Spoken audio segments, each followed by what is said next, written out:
There will be a time in each person's life, what we call it just end of life. You start looking at your own life and you start thinking about what were we doing here? What's the meaning of my life? Palliative care tends to formalize it. The only situation would be the sudden death. Die with the least number of regrets. Looking after somebody to keep his or her dignity in life till the end, helping that person to live and die in dignity, helping that person to go through a humane, comfortable as possible life till the end.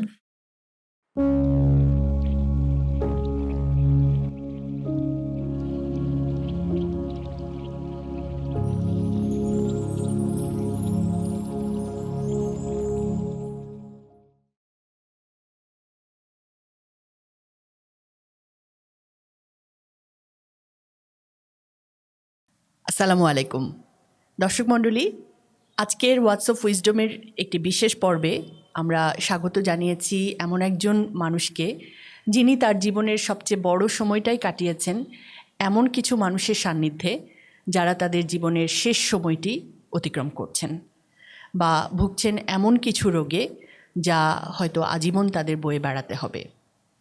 এবং হাজার হাজার মানুষের জীবনের শেষ সময়টুকুকে কাছ থেকে দেখার এই অভিজ্ঞতা তাকে দিয়েছে জীবন এবং মৃত্যু সম্পর্কে গভীর অনুভূতি, উপলব্ধি এবং ভাবনা, যা তাকে তার যে সেবা, তার যে মানুষকে নিয়ে তার যে পরিকল্পনা, সেটাকে আরও সাজাতে, আরও গোছাতে সাহায্য করেছে। ডাক্তার সুরেশ কুমার দক্ষিণ ভারতের কেরালা রাজ্যের কোরিকোর ভিত্তিক যে প্যালিয়েটিভ কেয়ার কার্যক্রম, যেটাকে তিনি শুধু ভারতবর্ষ নয়, ভারতবর্ষের বাইরেও এশিয়ার বিভিন্ন দেশে এবং ইউরোপে বিস্তৃত করেছেন, তার গভীর উপলব্ধি, পরিকল্পনা এবং পরিশ্রম দিয়ে। এবং বাংলাদেশের প্যালিয়েটিভ কেয়ার কার্যক্রমেও তার রয়েছে পায়োনিয়ার ভূমিকা, যা আমরা তার কাছ থেকেই শুনব। Hello sir, how are you? Hello, fine, thank you. We came to know that you were just on a 7-day visit to Bangladesh, but before you came more than 20 times to Bangladesh, and we want to know something about your experiences and contribution to Bangladesh's palliative care services and scenario. But before that, can you please help our viewers understand the term palliative care? Okay, and I'll make it simple and brief. As human beings, we all need to support each other at various points in life. Without supporting each other, we cannot go ahead. There will be a time in each person's life, what we call it just end of life.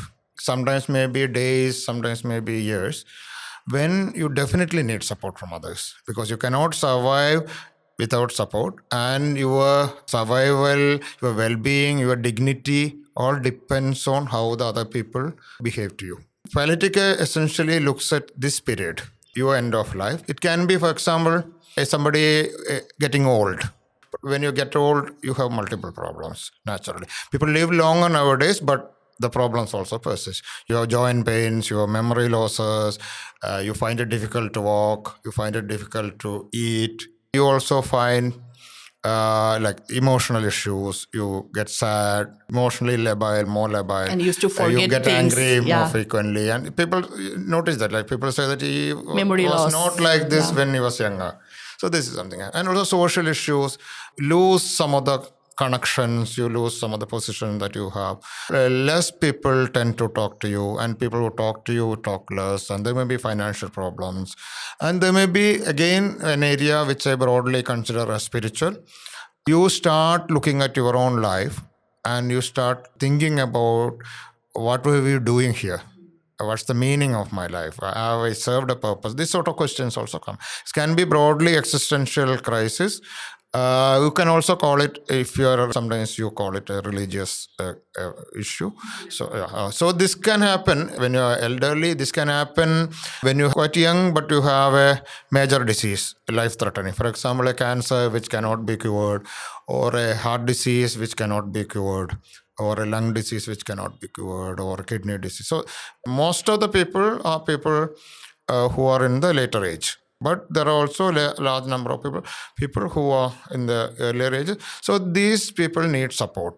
and our society, they were getting some support all along. Generally, we have some ways of support. We know that, okay, we need to support them. And the big support is from the family. Yeah, family and Yeah. some of the neighbors, some of the old friends come in and support, some of the social workers or political workers, religious workers. So this has been being done. But palliative care tends to formalize it, brings the whole thing into a single package and say that, okay, this person would need support for those symptoms and the symptoms need to be addressed. So it draws from the medical science and say that, okay, if you do this, this symptom can be controlled. Yeah. So that's a body of knowledge there. Then it looks at the emotional problems and say that what are the ways of addressing emotional problems, but particularly in this patient. And it looks at the social support system and say that what are the possible systems. And spiritually, what is possible. This is a package specific for this human being, because my emotional problems, my physical symptoms may be sometimes similar to another person's physical symptoms, but my emotional problems, my spiritual problem, my social issues will be different. So the idea is to give a package and offer it as a package, unique package, depending on. So this is what palliative care. So this is highly personalized, but it works within a frame, on evidence, on what is available and what need to be done and what can be done. So you need people to deliver it. Then who can deliver it is the question that I will address later. But this is what is palliative care is. Looking after somebody to keep his or her dignity in life till the end, helping that person to live and die in dignity, helping that person to go through a humane, comfortable as possible life till the end. Because that person at that stage is not he or she has lived a life. It may be in old age or even in a younger age, he has left behind a life, and that person might have taken multiple roles in life and it's not just the helpless individual that you see now. It has a past, and so this is the idea. Idea is so it has multiple dimensions. Yeah. And the beauty is that you can take it any level.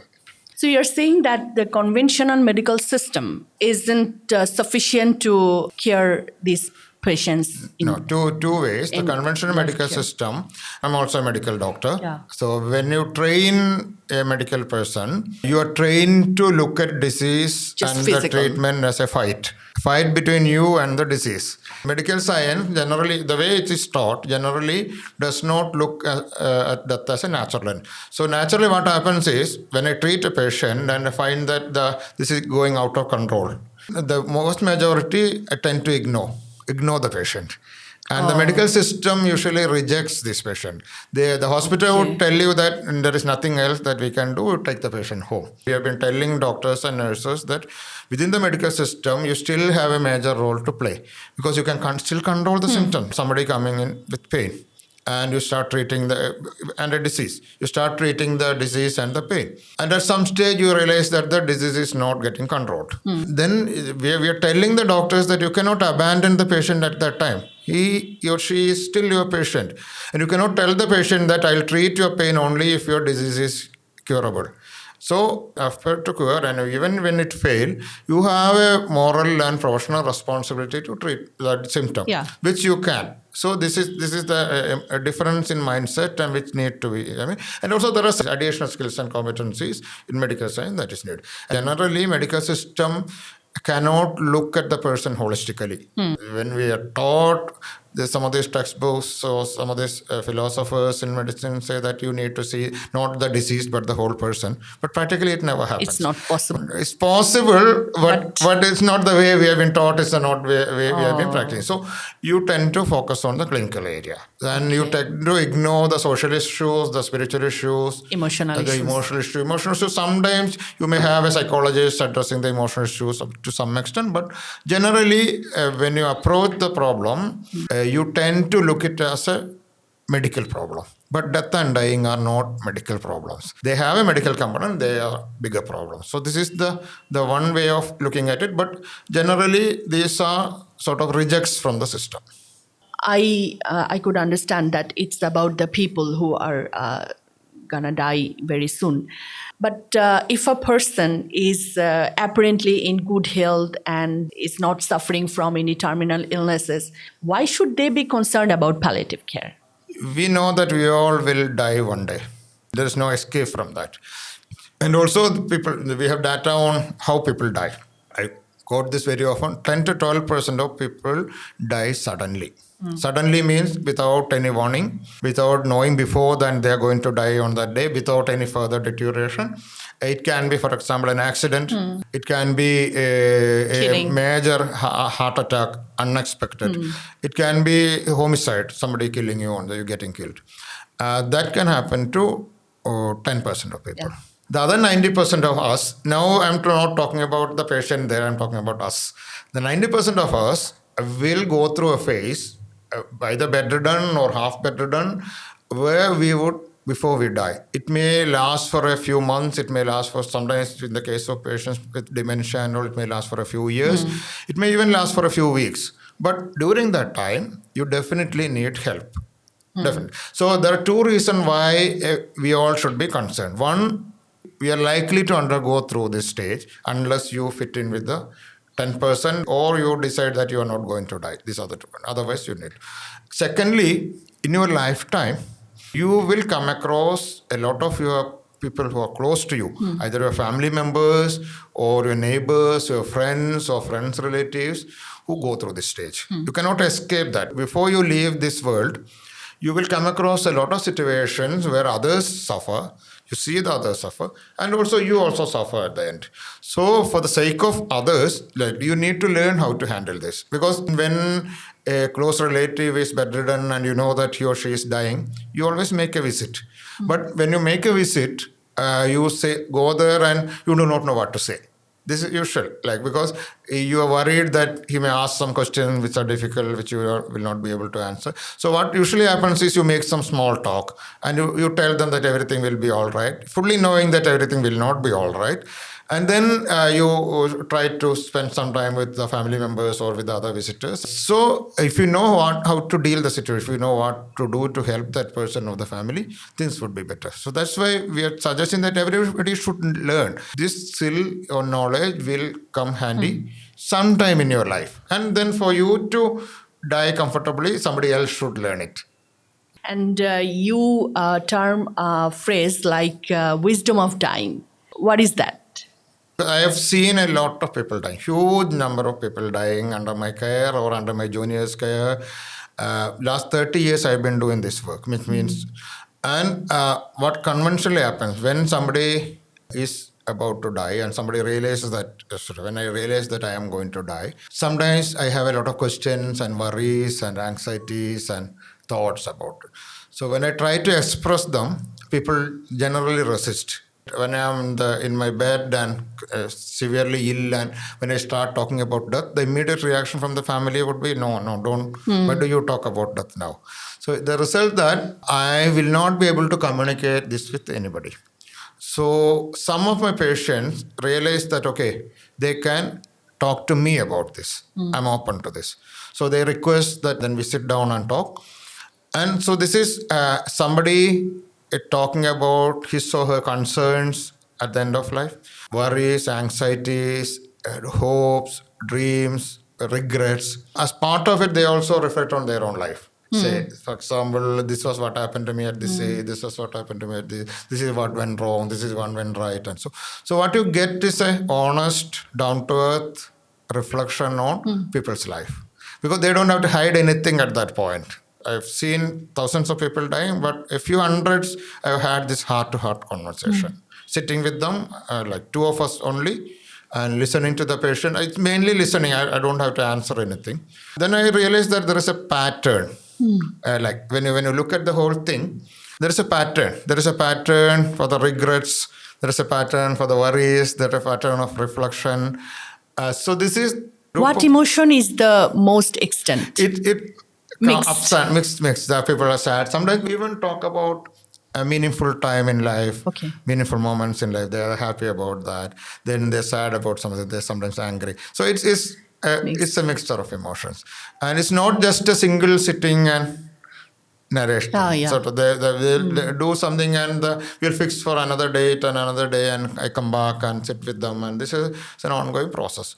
So when you look at these issues, when you look at what makes them happy, made them happy, what's meaningful, and what are the regrets, we realize that you are also going through the same thing.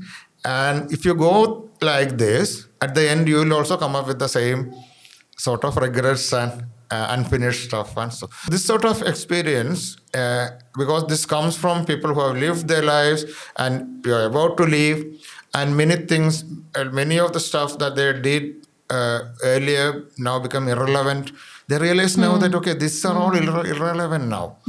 So then if you realize this, these are not like things without, like people generally talk about it, but when you realize this from somebody, you start realizing that you need to correct your life, because the life is very finite. It's very fragile. Yeah. You cannot take it for granted. And you spend the time loosely without listening to these people. You are wasting a precious thing. Yeah. So this is what you realize. I myself have undergone a lot of changes without actually taking a sort of deciding that from tomorrow on. No, that's not Why a not firm decision. just And now? over the time, you tend to do something and you realize that no, this is why do you do it? Because all the people who have done or taken this course have regretted it. So that is what I call wisdom of the dying, which is the essence of life. Because from many people, subjective, but then you collect them, this becomes more objective. Yeah. Sir, we know that you have been more than 30 years with palliative care. I was just wondering if you could tell us something more about your earlier time. How did you start getting into it? I was an anesthetist to start with. I ended palliative care not because of any triggering incident or anything. I took that decision rather deliberately. It was not, palliative care was not known in Kerala at that time. There were no palliative care people at that time. So I was doing some pain-related work for cancer patients, taking away the pain. But when I started talking to them, I realized that the problem is not just pain. That time palliative care was not at all known. Even the term was known. not. So in your medical education, you didn't. No. Even still, it's not clearly mentioned. Some textbooks start mentioning recently, and then at that point, we knew that okay, there are problems. There are problems which need to be addressed either by us or by somebody. At that point, one lady from UK, a palliative care nurse, visited us and she gave a talk on palliative care, and then when we realized that okay, this is exactly what we are talking about, and then the question was, how do you make it happen? It's not entirely a doctor's zone. For example, you can take care of one patient in all the aspects, or 10 patients in all that. 10 is big number, because this needs individual attention, and this needs a lot of very time. intensive attention. Very intensive attention. So at that point, we decided that we will form a small group, a society, and then try to address it whichever way we can. We knew that this problem is enormous, out of our hand, but we thought we would try to do it whichever way. You also went to overseas for some advanced at that training. phase, for my training in palliative medicine, I first went to Oxford for 3 months, came back, and later went again back to UK for another 6 months, and later for another 2 years. I did my post-graduation from University of Wales, and also worked in National Health Service as consultant for 1 year before coming back here. So when you were trained in those westernized education, but when you return back to your country, your region, you definitely saw that the culture is different, the socioeconomic structure is different. So what were your adaptation plans? No, when you find that this is an entirely different world. It's a high-income country, and also the positives and negatives. High-income country, much less connection between individual members of the community. They have mostly individuals and freedom and liberty, and individual freedom and individual liberty. They don't connect with each other. Even family is again that gives that individual space to the. It has its advantage and disadvantages. It was mainly inpatient units, what we call hospices, where patients are taken in and looked after, and a few home care programs operating, visiting, extension of the hospital. This is what is happening. So I realized that this will not work in my place. Many reasons. For one thing, we don't have that much of money. It's one position if you say that, okay, I'll take 10 patients, I'll look after them well, I'm not bothered to what happens to the others. In that case, you can set up a small setting and take 10 patients and do it. But very few capacity. But there will be thousands on the other side. And this is the approach that many palliative care units still take. They do palliative care and they say that our capacity is to take 10 or our capacity is to take to 5. So we handled that perfectly. But my thought was is just different. Like Yeah.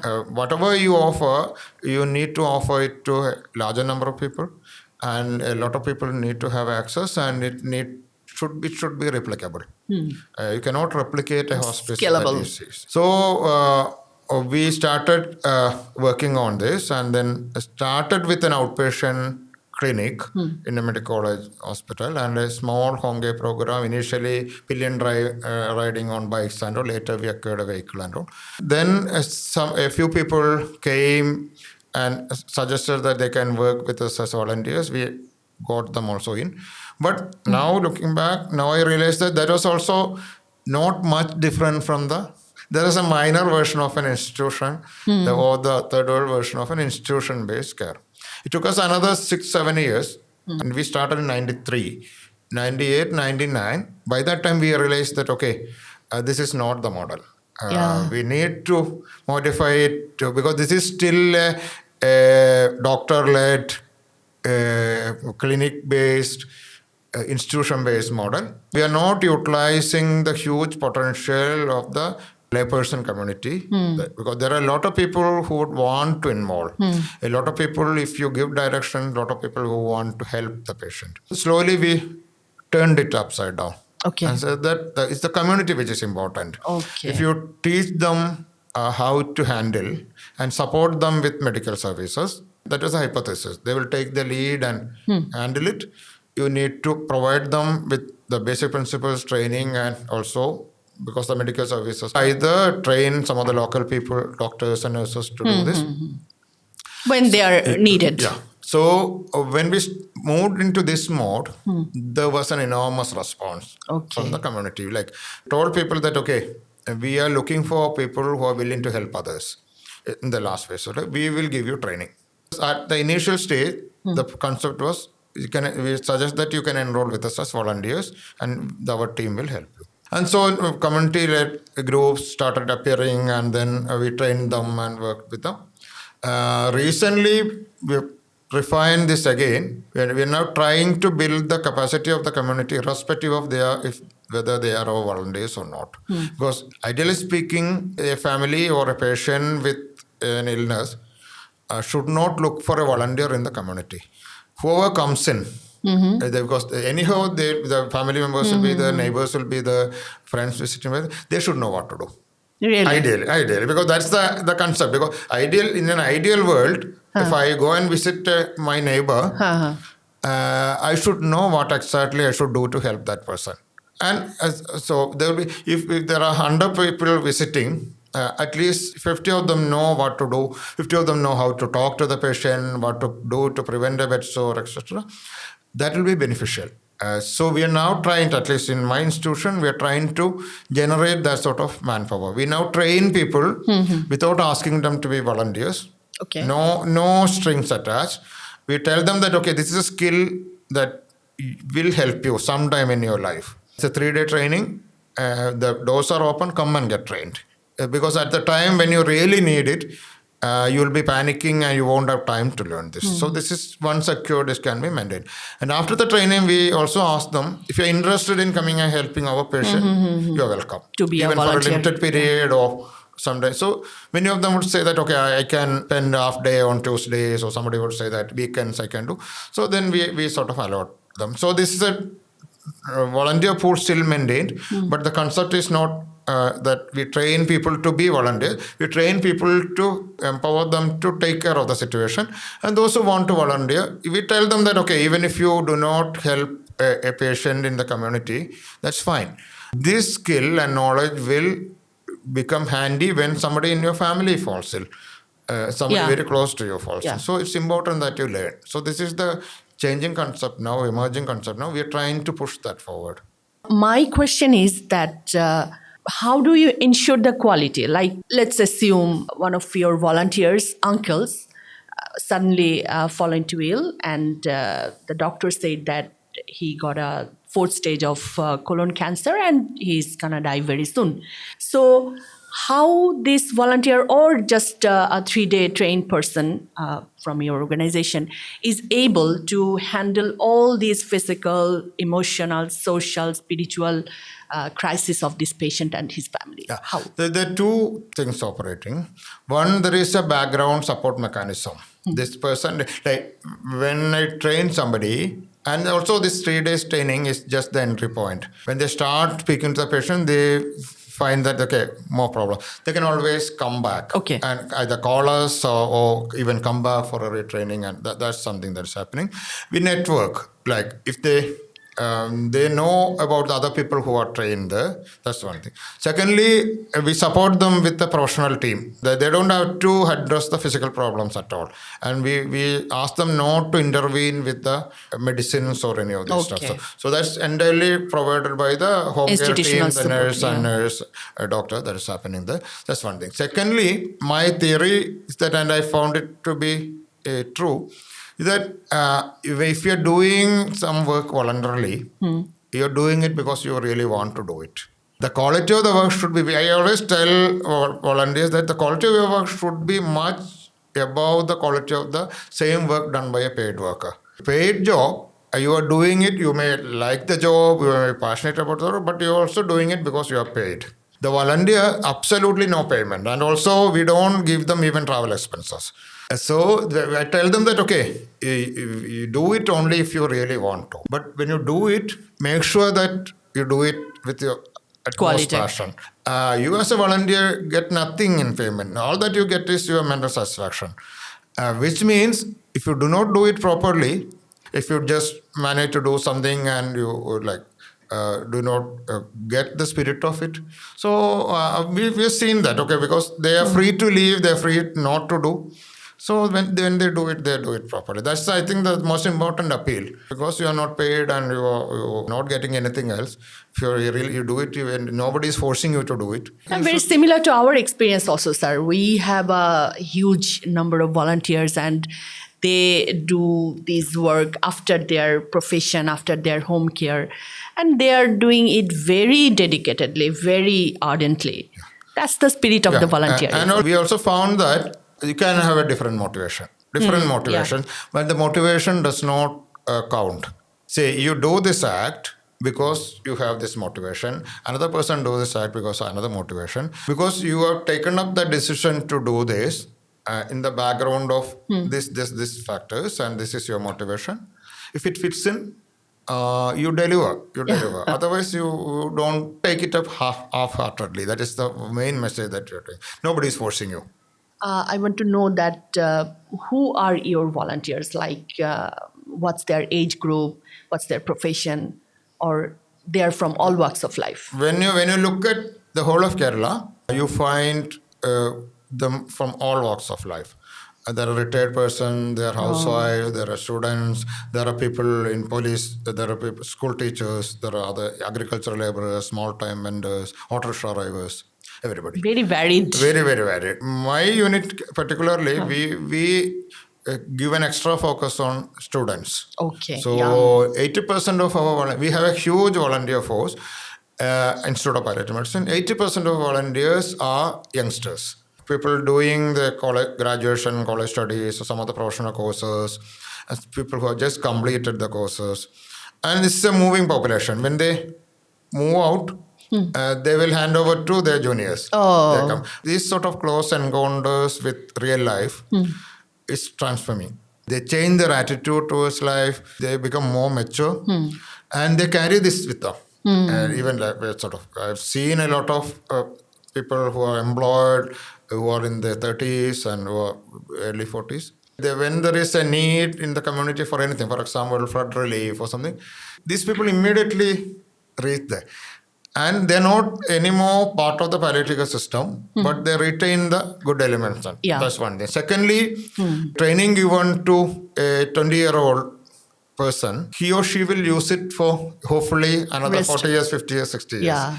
So it's more effective in the long term also. So we encourage youngsters to come to us, and we encourage youngsters to get trained. We give them responsibilities and tasks and make sure that they fulfill. We encourage them to work in teams. So this is our workforce is 80% youngsters Youngsters. and 20% other people. That's a very- Even when you take the whole of Kerala, average age of the volunteer must be less than 40.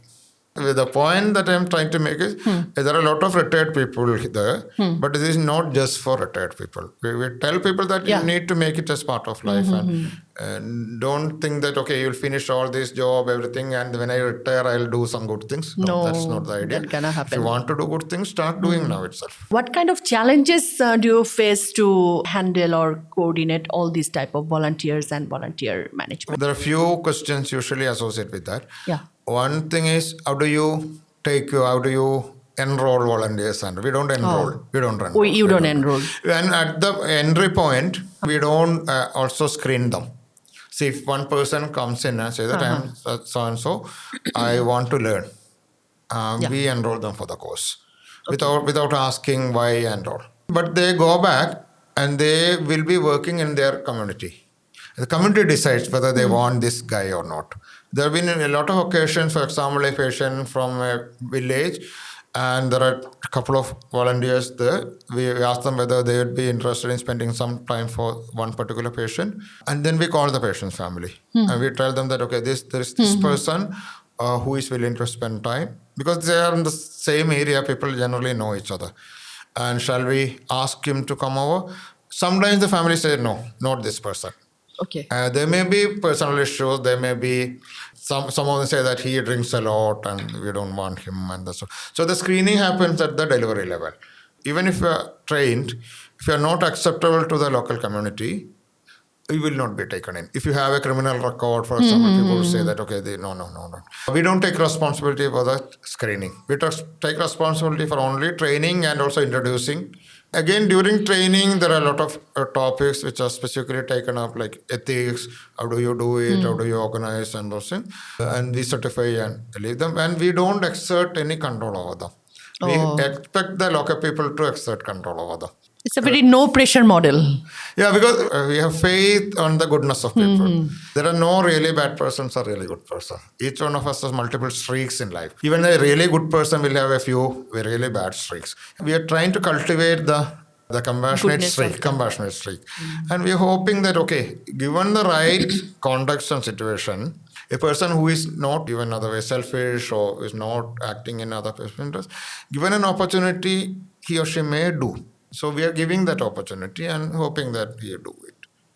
And also this is done in a very transparent way. And this is mainly caring. You cannot sort of misuse it. How do you misuse your caring? You can say that, okay, this group is involved and they looks after only people who are affiliated to them. I tell them that that's also fine, because as long as you make it very clear, because these people are getting some support. We have political parties involved in Palliative Care. They came with requests, and when we decided to train them, there was some opposition from within Palliative Care circles, and they said if you train a political party cadre, they may misuse it. I asked them, why? How can they misuse it? You can say that they may be selective. That's the only but we made it clear that it would not be selective, and they agreed. The other issue was that, okay, they may use it for their political advantage. Use it for getting votes next time. So I told them that, okay, I would rather a person who has taken training and proven to be compassionate and helping the other people, him as my representative, rather than the person who is just political. And also, as long as you don't close the door for the other people, they can also very well come and get training. We are suggesting that you do a good thing, and this person does a good thing, and he gets benefit of it. Well and good. I'm not bothered. So this is actually... you need to deliver this, and then whatever be your motivation, if you deliver it properly, you're happy. I think that's the secret of your expansion. It's a very free model. The platform is open for everybody. Yeah. Given the opportunity, people majority of them will take up. As long as they deliver it in true spirit. Somebody may do it because of their concerns about afterlife. God will reward me. I don't want anything. Somebody may do it because they want to stand in the next election. Somebody may do it because they realize that when you start doing it, their neighbors and colleagues appreciate it. Yeah. Generally people then, somebody may do it just because end of the day, they want to feel that they are a much better person than whatever. That's immaterial. Very number of motivations. Motivations. Does palliative care requires a patient must know about their terminal illnesses and about their death very soon? Don't you think that this when they get to know about this truth, that can impact very negatively, or they can have a very emotional setback that can deteriorate their physical recovery or physical discomfort? Yeah, that's actually a difficult situation. The roots are much deeper. We all know that we'll die one day. We all know that death is the natural end of this life. We know this because we have seen this happening. But we always think that this will happen to other people. We never think that I will go through it. People contemplating on their own death, even if they see other people dying, this is not usual. Generally, most societies, most communities are death denying. They deny death. So the reason for seeing death as like hopeless situation, as something that is terrible. For example, I've seen a lot of situations. For example, a patient knows that he is likely to live only for 3 months. The wisest thing in that situation, anyhow you are going to die in 3 months, it will be to put your things in order. What do you want to do in 3 months? Is there anything that you can complete? And because you are likely to. What happens very often is that the patient and family panic and they try desperately to extend it for one more day. Can I, instead of 90 days, how can I live for 91 days? It does not make any difference and does not make any sense. But they cannot address it at that time very often. The problem is in the society. You need to look at death as a natural process. You need to talk and think about your own death early enough.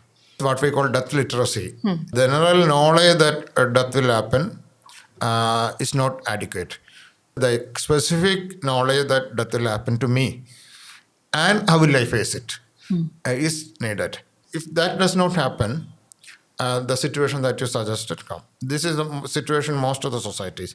Like you somehow try to prevent it as if preventing it now will make sure that you don't live eternally. So you do everything possible, cover comfortably, but fully knowing that, okay, you have to die one day. And also knowing that, okay, planning that people do not plan the last days or death. How am I going to spend my last days or last weeks and whenever it happens? You do not know when it's going to happen. In the case of the 10% people who suddenly die, you may not have time. But in the case of 90% of people, you have time to address some of these issues and how do I. So this is not an easy solution. When a particular patient, generally, but again on the other hand, generally without your telling, a patient knows inside that because the way they are deteriorating, the way people start behaving before them, they realize that. And then the dilemma is that they realize it, then nobody is willing to talk to them about it. If they want to talk to them about it, nobody is willing to listen. And everybody is behaving as if he or she is not going to die.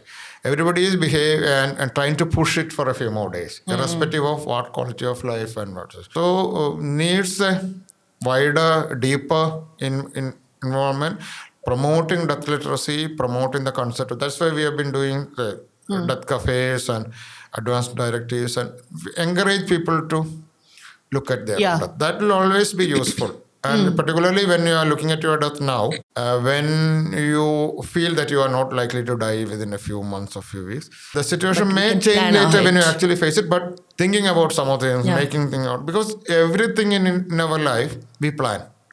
For example, marriage or education or children's Even education. we plan before we go to a shopping. Build a house. Even for shopping, you plan. Yeah, we plan. And That's the then case. this is an ultimate thing in your life and most important thing in your life. You don't plan. Yeah. And then you face it as if this is something new, as if this has not happened to anybody and this has happened to and the people also behave as if this is happening only to you. The person dying Yeah. and the people around that person behave as if, oh, poor guy, he is dying. As if this is the only guy who is dying and I am not going to die. We need to take out this the false sense of immortality out. That's important. And moreover, sir, there is also a social and financial impact of death denial. You know, last year when Nizam sir was here and we were talking in this platform, Words of Wisdom, I was saying about a teenage boy who was suffering from cancer, colon cancer, fourth stage of colon cancer. The boy was just 20 and the mother was desperate to treat this boy. And they had just only one property, a fourth-story building. Ultimately, they sold it. They went abroad for the treatment, and after 6 months, the boy died. Now, my question is, what could we tell this mother so that she could think at least twice before selling this property and before making the life of her another 3 more children difficult? When it comes to younger people, the concepts of incomplete life, all this which makes it all the more difficult. The family is in a huge emotional turmoil. And then it's very difficult to think rationally at that time. Very often they are doing some of these irrational things. We emotionally settle to say that, okay, I've done everything possible, even if you know that this is going to be futile. So the most important thing would be to be emotionally supportive to the family and also try to gently negotiate the rationality of what will happen, what's likely to happen, why are you doing it. Yeah. But that person would need a lot of support, emotional support, because it's a very difficult decision. Thing, very yes. difficult decision. Even an elderly person, the decision not to put the person on ventilator, if you put that before the family, if the person has not made his wishes clear earlier. So that's why, again, we suggest that people think about it and make the wishes clear, because don't put your family in a difficult situation later. Particularly, we need to know that the family needs huge amount of emotional support to settle and rationally discuss. Otherwise, they would do the wrong decision. So you were saying about life support and ICU. We know that these are one of the best blessings of modern medical system, but yet and we also know that there are some cases where some business-minded hospitals make it like a profit-making trick for patients, and you know that the family is in a very emotionally turmoil situation. So it's very difficult for them to take the decision whether they should put their patient in ICU or not. So what's your reflection on that? No, again, what happens is, over the last 25 years, critical care medicine and emergency medicine has advanced enormously, benefiting huge number of people. But if you do not select the patient, if you admit a patient who is likely to get back or likely to regain function or get back to life, that's the ideal patient for the ICU. If you admit a patient who is anyhow likely to die, this will only cause the person to die in the ICU. But who will decide that? Again, the roots are in the society. There is something called what we usually call death systems. Death system is the way a community decides how people in that community need to be taken care of during the last days and also during death and after death. It involves, when I say community, there will be subdivisions. For example, it may be religion-wise. Again, within that, it may be socioeconomic status-wise. This is the system which says that, okay, when somebody is bedridden or dying, you need to visit. You need to support the family. And at the dying time, these are the things to be done. This is how the funeral to be, and this is how the disposing of the body to be. This is the sort of support you should offer. This may be sometimes religious norms, sometimes a mixture of religious and social norms. And so this is set. It changes time to time, but the problem that the current upper middle class and upper class community, particularly urban community, the death system says that you should die because even if it's a difficult situation, you should take that person to the ICU. This is the mindset. And I've been talking to a lot of family members who I sometimes write about these issues in newspapers and popular thing, and then I get a huge response. And most of them will be people making calls saying that I regret, yes, I agree with you, and I took my mother to the ICU. She was dying, and then she had a really miserable end, and I regret it. Why? I know why. Why they do it? Why? If you ask the person why you did it, if you fully knew that okay, she will die, I said if I don't do it, my other family members will blame me for not doing it. That's the system. That is the mindset. That is the system. And some of the families, actually, family themselves knew that okay, but they said, what would our neighbors say? So there is a huge social pressure. People see hospital as the place for everything. If you do not take your dad to the hospital in his last phase, the gossip would be that this guy educated all the children and they are in good position. Now they don't even take him to the hospital. So this is you are worried about that. Then you do. That's one reason. Hospitals, again, there is a issue. I talked to the hospitals and they said, see, an ambulance comes in, there's a dying person there, this rushes in, they shift us into the emergency room. And if I tell them that, okay, he's anyhow dying, he looks comfortable, we don't have to do anything, we can keep him here, but no intervention, they'll be very upset. They want you to make some, they want you to put in some tubes. That's one reason. There's also a hidden reason that, okay, all these high-tech equipments are expensive. And this is an investment. They want them to be occupied. So when you talk to the ICU hospital owner or the ICU people, if they find 3 beds vacant, that's actually a loss of huge income because many of them are on loan and repayment. So this is also so it's a combination of all these factors, and you cannot correct it just by addressing the family. Okay. Because there is a huge pressure on them. So we need to look at the what we call the system, analyze it and see. Because I see even in Kerala, we have plenty of palliative care units, 1,800, more than 1,800 units there. In spite of that, very often we find the middle class or upper class person getting rushed to the ICU. And we inquire, and because the rational thing would be the help is available at home and the symptom relief is covered. And the best thing for that person would be to die at home. But then you're worried about your neighbors. You're worried about the distant uncle who would come back. And you're worried about the relative in Gulf. He'll come back and tell you that I would have spent a lot of money. Why did you? So this is a complex situation. But again, it's not a simple solution, but need again back to the original question of death literacy, being aware, making statements, making declarations. All about sensitization. And also telling others. It's important that if you don't want to die in the ICU, there are people who want to die in the ICU. That's another thing. Away from the home, I don't want anybody to be around me and crying and all. I would better be put in an isolated place. Even if it's an ICU, I don't mind. There are people who say that. But if you do not want that to happen, tell people around you. And prepare a small note and show it to people and discuss with them. So that when it came to decision making, they would say that, okay, she had expressed this wish. So we should follow. So that gives them an excuse also to tell the neighbors and withstand pressure if they want. They can say that, okay, we didn't do it because he specifically suggested that I should not be taken to the hospital. So that's one way of doing it. It's the best practice, actually. Now, sir, another philosophical question that you say that living well is dying well. What does that mean? This is again part of the wisdom of the dying.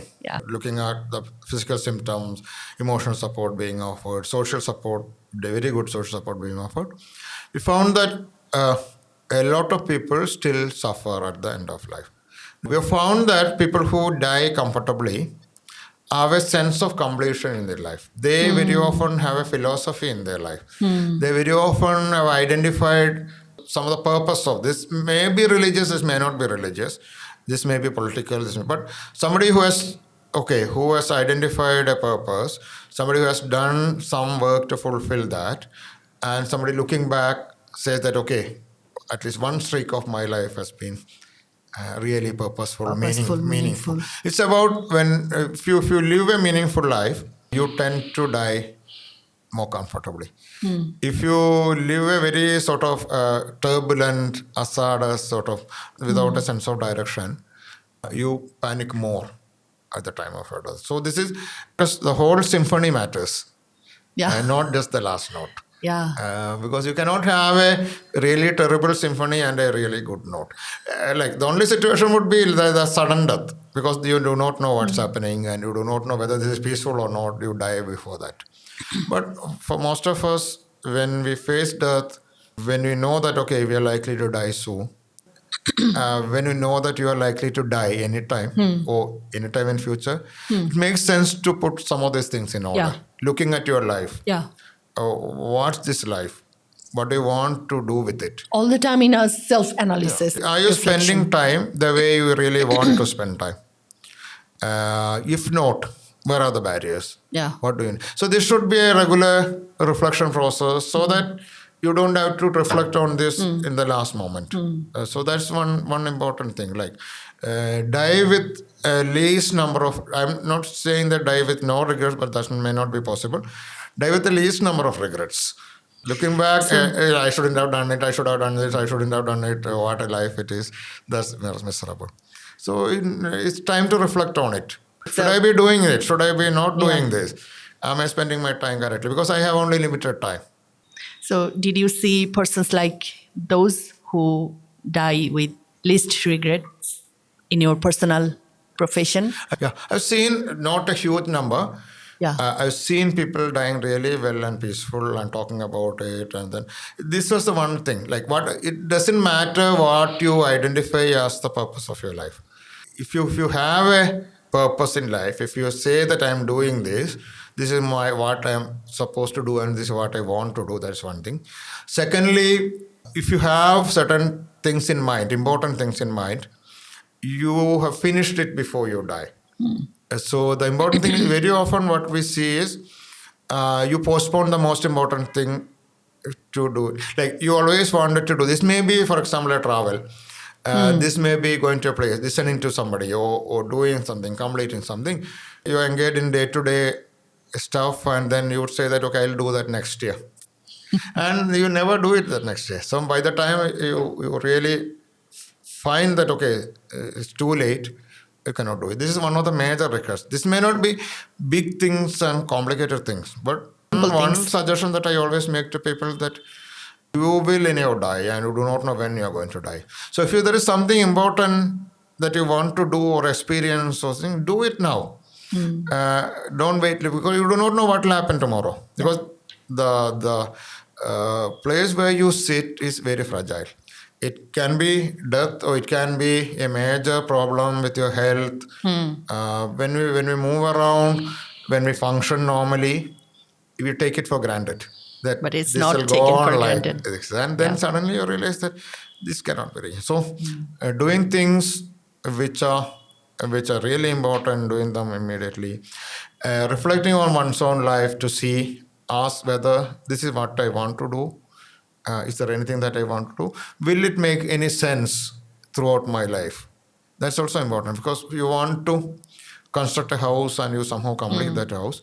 But when you're dying, it may not make any sense. That you won't count it as an achievement, as some of the routine things that you do. But above that, is there anything consistent in my life that I want to do? Anything sort of, again, this is a point that we raise when we talk to the volunteers also.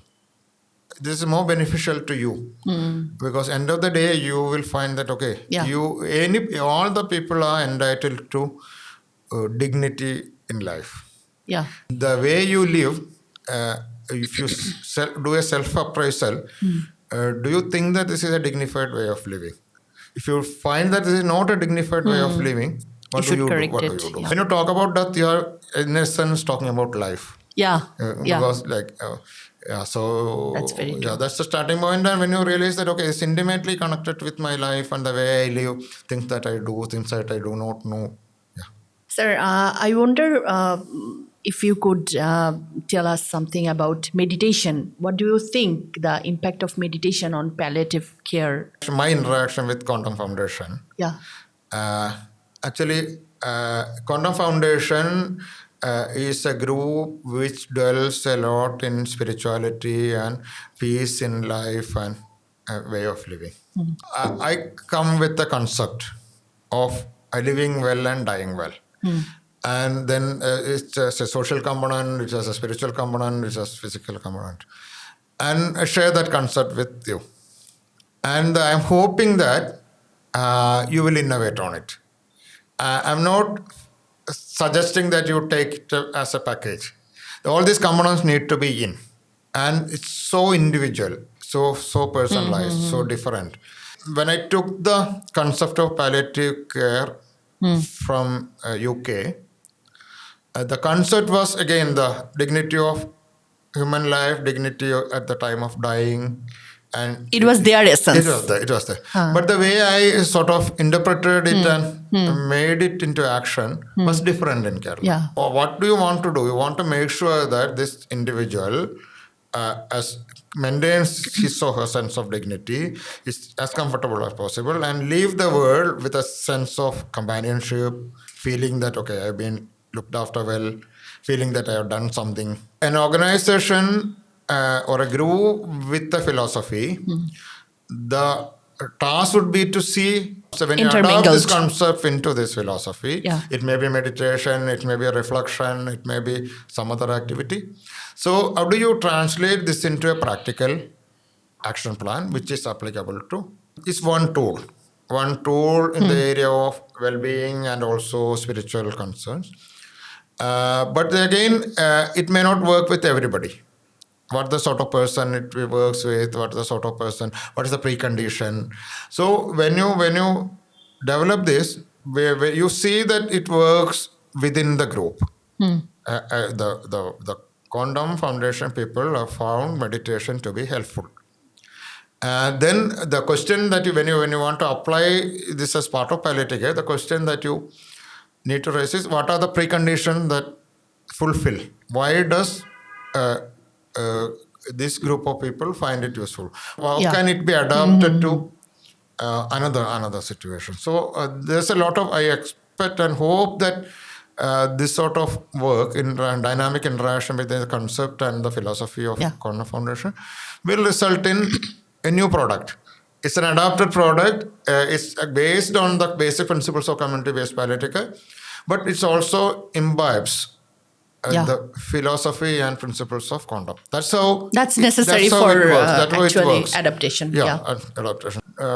It should be actually. Remember the basic principles and apply your mind on it and apply your knowledge and skills on it, and come out with a new product which has its roots in the same concept, but which is a product of interaction between the two philosophies.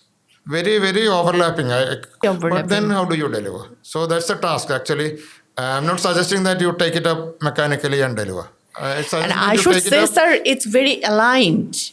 In fact, quantum method is more than meditation, and it's a life science. So I agree. I suggest that take this in and see that where does it practically fit in? If we really want to help people in the community, people who are dying, and also we know that this is about people who are living. We take it back to the health literacy thing, and then make sure that people see the basic principles are, for example, the broader one, you see death as part of life. People talk about it, but how do you make them see? Secondly, you see that the person is valued even till the last end. Your being bedridden does not make you dispensable or worthless. So that's again the second one. And the third one is that we all have responsibility to support each other, particularly at the difficult time, because we also will need support. So these are the three basic principles on which you work. So how do you amalgamate this thing and deliver is the question. Now, sir, the scene of Bangladesh's palliative care. Actually, when did you get involved in Bangladesh's palliative care? It actually started with Nizam coming to my place, Yeah. Exploring. He was on an exploration to see what this How is. many years before? That was 2004, I think. I think 18 years. So he came, he wrote to me and I said, welcome, please come, but come prepare for a 6-week course if you really want to get the spirit of it. So he came and took the course and came back. So he wanted to do something similar. And then on his invitation, I came. 2005, and we had one national conference and started. I was working all the time. I was working very closely with him. That time, palliative care was very unknown. There is no no But since knowledge he was about it. working in BSMMU, he decided that okay, let me try it within my institution. Okay. Can BSMMU start a palliative care initiative?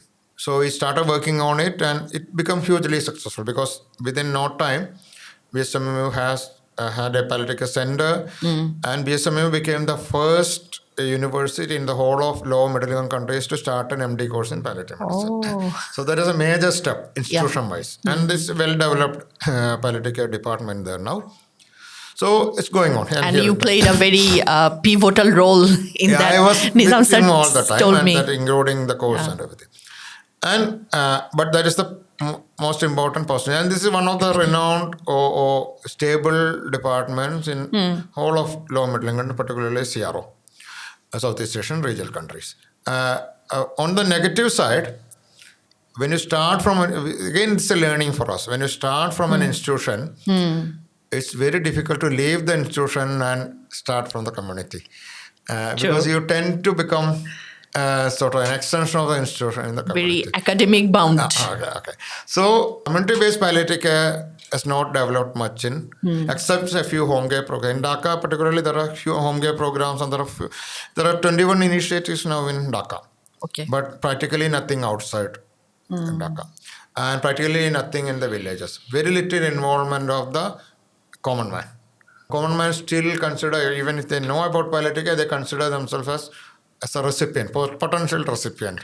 A home care team or institution should come, and this still institutionalized medical. That area now we need to work on, because the established institution can act as a training center. So that is done.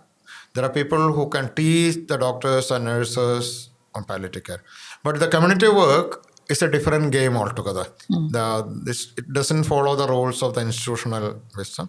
So this is something which need to be initiated. Unless you have this, you will be stuck with a few institutions delivering medical care, and not involving the people. And what's your recommendations for developing the palliative care scene in Bangladesh? My recommendation would be local initiatives, open to everybody, irrespective of what their background is. Like we had a brief discussion in Chittagong a couple of days back. Those who are interested. So a senior retired doctor came, a lawyer came, a couple of political activists came, a journalist, and one of the publishers. Like this is a sort of group. If they can spread the message and they can take it upon themselves, best would be to start from the bottom, and also see professional service as part of the care, but not depend heavily on professional service. So, if there are people in the community who are interested in other people, positive way or negative, this is the community which will do or it. Negative. Well, you show some interest in the other person's life. That's a good thing. It's much better than doing your own thing, not interested in anybody else like or anything Western else. Model. You go home and you're interested only in your family. You come back. You have some interest in other people. It may be political, it may be social, it may be religious, whatever. It may be your own. So if you have that spirit, that's the spirit which shows that, okay, there is something in this community which should work. Because for example, when you go to community, I had done a project in Switzerland for a couple of years, and I was telling that that's the most difficult one. He does his own business. Good morning, he goes to work. Very individualistic. Very individualist. He is not bothered, or he won't interfere with any of the other stuff. He will not take up anybody else, any problem. Comes back, very law abiding. He obeys all the laws. He comes back home and he spends time with his home. Next morning he goes back. He's not interested in his neighbor. Very self-centered. So that's a difficult situation. But most of our But we community are is not Asian, like that. African, Latin American. We take a lot of interest in other. What's happening there? Yeah. Should I go and intervene? So that's the spirit. That's the potential structure. We are very honored and proud that you spent a lot more time with Quantum Foundation in Mukto Alochona, visiting Lama, and giving us this time. So overall, what do you think about Quantum Foundation, Quantum Method, and the people? Can they be adapted with your idea? Actually, I must say that I'm exploring. This trip was decided. It was I who suggested to that I must go back to Quantum because I have some interest in. I not fully is learned what Quantum says. He has given me some more booklets and some more material that I'll go through. But I'm interested in the scientific way of living, peacefulness in life and death, reflecting on oneself. These are also a lot of things which are of interest to me also. Yeah. And then also like the work that you do in the education sector. I visited the blood bank last time. I visited the school for a couple of times. So I'm impressed with what you do. Even the wisdom of dying, it's also embedded in our philosophy. Yeah. So we need to, again, make it concrete and deliver that. So I think that there are a lot of areas of overlapping between my thinking and what you're doing. I've exposed to a few people in Quantum, and this was a good experience. And I've been to a few places where Quantum works. This has been a good experience. Then I need to explore further, but whatever I have seen, sort of happy. Whatever I have seen interests me. Whatever I have seen, again, sort of I want to explore further. So that's the basic position. Critically look at what I have been saying, and then sort of adapt, modify, or contradict, whichever way. And I like the conversations with the Quantum team, like individuals who are in Quantum also. Thank you, sir. Thank you. Thank you so very much, sir, for your valuable talks and precious time. And you were very occupied till you gave us this advantage to spend some time with you. Thank you, sir. Thank you. I'm also happy that I could spend some time again with the Quantum team a few days back now and in Lama. And I hope today you are going back. I'm going back. I'm taking the afternoon flight back home. Yeah. Hope to come back and spend when I come back to Bangladesh. Definitely, I hope to spend more time with Quantum. Thank you, sir. Learn and discuss, and the conversation also helps because exchanging ideas and looking at what it is. It broadens the scope for sensitization. It's very important. Thank you, sir. Thank you. দর্শক মণ্ডলী, আমরা শুনলাম doctor Suresh কুমারের উপলব্ধি, জীবন এবং কাজ নিয়ে নানা অভিজ্ঞতার কথা। এবং আমরা বিশ্বাস করি যে আসলে তার এই আলাপচারিতা আমাদের অনেককেই হয়তো এমন কিছু উপলব্ধিতে উদ্ভাসিত করছে যা আমাদের জীবনকেও করতে পারে আরও মহিমান্বিত। এবং যে কনসেপ্টটি তিনি বলেছেন যে living well is dyeing well, যেটাকে আমরাও খুব গভীরভাবে বিশ্বাস করি, তার প্রক্রিয়াতেই আমরা হয়তো আমাদের এই জীবনকে পরিচালিত করতে পারবো যদি এই কথাগুলোর কোনো অংশ আমাদেরকে কিছুটা উৎসাহিত করে থাকে। এরই সাথে শেষ করছি আমাদের আজকের ওয়ার্ডস অফ উইজডম। আপনাদের সবাইকে অসংখ্য ধন্যবাদ। আসসালামু আলাইকুম। আপনার উপর শান্তি বর্ষিত হোক।